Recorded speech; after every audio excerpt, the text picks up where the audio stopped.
NAViKS installation of the in-motion bypass for the Ford Superduty truck. All right, first we're gonna loosen the left vent because we need to get the bezel out on top of the cluster.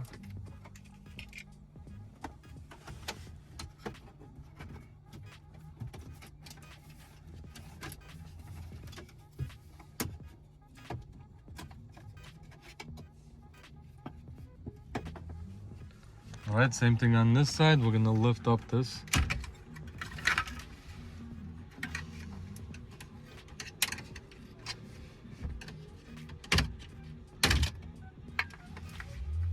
All right, I recommend disconnecting the start switch, but just for the purpose of the video, we'll leave it connected. 4 screws.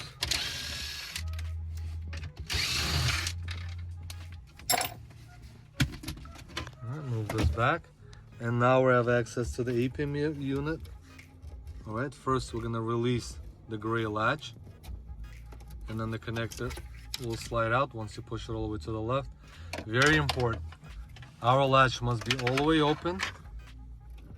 All right, push the connector as far as you can, only then lock the latch.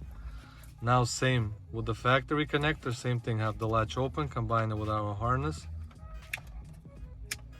Now, very important, you have to check the diagnostic lights. The red LED must be steady and the blue must be blinking.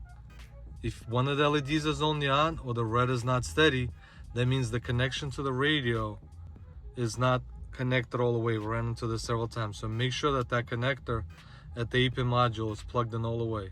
Like we said, push it in and only lock the latch when you feel the connector can't go any further. All right, that's it. Now you can reassemble the car.